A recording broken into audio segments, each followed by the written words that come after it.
Na mtazamaji wa Faida Online TV, sio kibanda, ni kaburi ambalo limejengwa mwaka 1800 na ni makaburi ya Waarabu ambayo yanapatikana hapa kwenye kijiji cha Sudi kinachopatikana kwenye kata hii ya Sudi katika mkoa wa Lindi. Tumekuja hapa kwa ajili ya kuweza kupata historia ya Waarabu ambao walikuwa wamepatikana maeneo haya na wameishi hapa kwa muda mrefu wakifanya shughuli za kukusanya mazao na kuyapeleka katika nchi zao, ikiwa ni pamoja na Muscat kule Oman na maeneo mengine, lakini pia walikuwa wanafanya shughuli za kuchukua watumwa.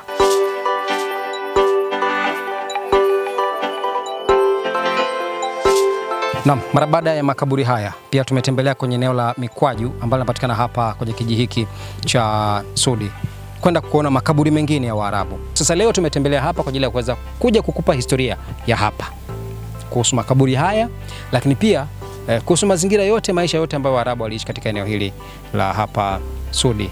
Naitwa Karim Faida, hii ni Faida Online TV, mtu wa field. Nikukumbushe kusubscribe, kulike na kucomment channel hii ili wewe wa kwanza kuwa unapata habari mbalimbali kutoka maeneo tofauti ya ndani ya Mtwara na nje ya Mtwara. Tukamsikilize mzee wetu, mzee Mbwa Mkuu, ambaye tumezungumza naye kwa kirefu sana kuhusiana na historia ya maeneo haya. Mimi jina langu ni Mikidadi Muhammad Mbwa Mkuu. Nimezaliwa katika kijiji cha Sudi. Ndio. Nimezaliwa mwaka 1942. 42. Sio uko vizuri na afya iko vizuri bana. Yapo makaburi ya Waarabu, wengine wanatambulika, kwa wengine hawatambuliki kwa sababu wamekufa muda mrefu kabla pengine mimi sijawa na akili au sijazaliwa. Na wale walikuwa wamekufa karibuni, wapo walikufa karibuni. Kule Mikwaju kwenye msikiti mkubwa kule walikuwa wanaishi Waarabu. Kule kwa kina Abdalla Lati au kina Suleimani Lati, kule kwepo Salmu Lati, wao ndio wamezikwa katika sehemu hili. Na hao wote naona kuna majina hayo ya Kiswahili kabisa, Suleimani Abdalla. Majina yao ndio hayo tu, kina Suleimani Lati, Abdalla Lati. Kuna ndugu zao ambao wanakuja kuzuru kwenye makaburi. Ndugu zao kusema kweli ni miaka mingi, si kwamba hawaje. Na kama unavyojua Waarabu wakati ule mwingine walikuwa wanakuja, wale walikuwa wanatorokana tu. Kama kwa mfano kama nilivyozungumza, huyu Abdalla Samulati amekuja kutoka Muscat Oman. Kule aliua akafika Kilwa Kivinje. Pale Kilwa Kivinje wale Waarabu walipoeleza kusema hapa watakukuta, maki wao nakuja kila muda hapo Waarabu wanzio hapa. Yakaondoka akaenda kuishi na Mgogori. Mtwara. Mtwara. Ukivuka tu hapa na Mgogori kwa ndani. Basi pale akaenda kaishi.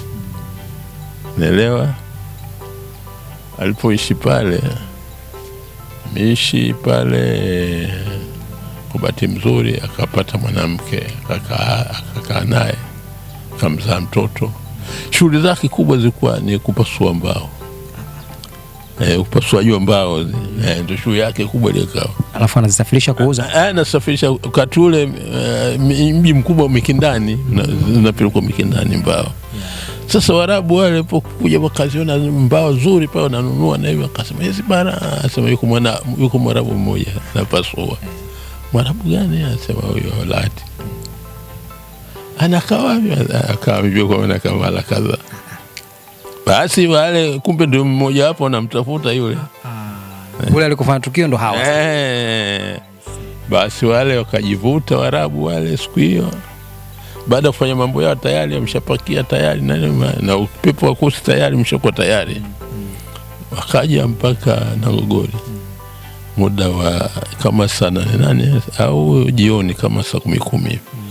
Wakifika hapa Samaya akasema Lati kwa wapi? Anasema Lati mwenyewe yuko huko porini kwa wanachana.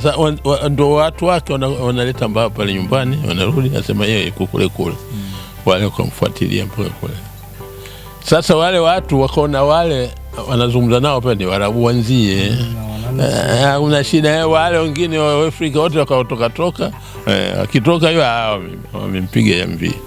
Wamemuua pale. Wale wameingia polini, hao wameondoka. Wakamulia pale na Mgogori. Pale kule kuzungumza kwa. Yule kijana aliyembakisha pale mtoto wake. Yule akakaa akasema hapa mimi hapa nifai. Mtoto wake wa kumzaa. Akasema hapa mimi itabidi ama nihame. Yule akapata nafasi ya kuhama kutoka na Mgogori kuja Sudi. Kuja hapa Sudi. Mtazamaji, hii ni part 1 ya story yetu kutoka Sudi Lindi. Usikose kufuatilia part 2 yake ambayo itakuwa na majibu ya kwa nini mtoto wa Lati aliamua kuhama kutoka na Mgogori Mtwara na kuhamia Sudi Lindi. Lakini hapo mwanzo, kabla kuitwa Sudi, historia inatuambia palikuwa panaitwaje. Tafadhali fuatilia mitandao yetu ya kijamii, Facebook, Instagram, Twitter, bila kusahau YouTube kwa ajili ya kuweza kujua mambo mengi ambayo yamejiri kutokea maeneo ya Sudi Lindi. Nikukumbushe kusubscribe, ku like na comment channel yetu ili endelee kupata habari zetu. Sisi ni watu wa field kama unavyoona maporini huko. Asante na kwaheri.